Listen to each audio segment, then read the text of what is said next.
40 বছর পেরিয়ে আগের মতো মাঠে সেই সক্রিয় ও শক্তিশালী উপস্থিতিতে হয়তো ঘাটতি আছে, তবে নিবেদনে কোনো কমতি রাখেন না ক্রিশ্চিয়ানো রোনালদো। ফলে এখনও নিয়মিত বিরতিতে বিভিন্ন রেকর্ডের পাশে আল নাসরের এই পর্তুগিজ তারকার নাম তুলতে দেখা যায়। তবে ইউরোপিয়ান ক্লাব ছেড়ে যাওয়ার পর শিরোপা খরা কাটছে না আল নাসরের এই তারকার। সৌদি ক্লাবটির হয়ে এখন পর্যন্ত 13টি টুর্নামেন্টে খেললেও শিরোপা জেতা হয়নি CR7-এর। ফুটবলের দুনিয়ায় আলোচনার কেন্দ্রে আবারও ক্রিশ্চিয়ানো রোনালদো। সৌদি কিংস কাপে আল ইত্তিহাদের কাছে হার মানে তার দল আল নাসর। সৌদি কিংস কাপের শেষ 16-এ আল ইত্তিহাদের বিপক্ষে 2-1 গোলে হেরে বিদায় নেয় আল নাসর। আল আওয়াল পার্কে অনুষ্ঠিত এই ম্যাচে ইত্তিহাদের হয়ে প্রথম গোলটি করেন করিম বেনজেমা, রোনালদোর রিয়াল মাদ্রিদের পুরনো সতীর্থ। সেই গোলের জবাব দিতে পারেননি রোনালদোরা।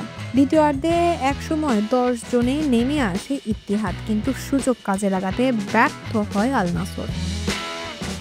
5টি শট নিয়ে গোল পাননি রোনালদো। দলটির হয়ে একমাত্র গোলটি আসে অ্যাঞ্জেলো গাভরিয়েলের পা থেকে। ইত্তিহাদের দ্বিতীয় গোলটি করেন হুসেম আওয়ার। শেষ পর্যন্ত 2-1 ব্যবধানে পরাজিত হয় আল নাসর, বিদায় নেয় কিংস কাপ থেকে।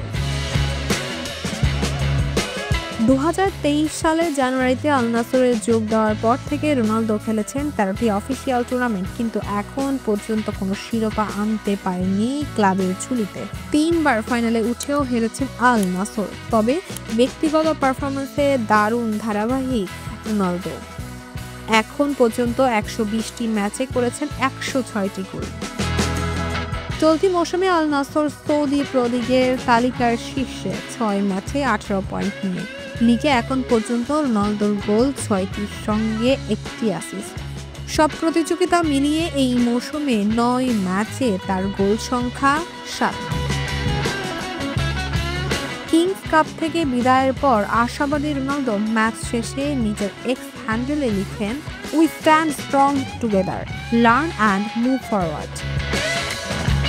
13 টুর্নামেন্ট, অসংখ্য গোল, কিন্তু শিরোপা এখনো রোনালদোর হাতে। একমাত্র সুযোগ এখন সৌদি প্রো লিগে, যেখানে তার দল আছে সঠিক পথে। দেখা যাক এই মৌসুমেই কি শেষ হয় রোনালদোর শিরোপাহীন অধ্যায়। দর্শক, এই ছিল স্পোর্টস আইয়ের আজকের আয়োজন। খেলার দুনিয়ার নতুন নতুন আপডেট পেতে চোখ রাখুন জিডি স্পোর্টসে।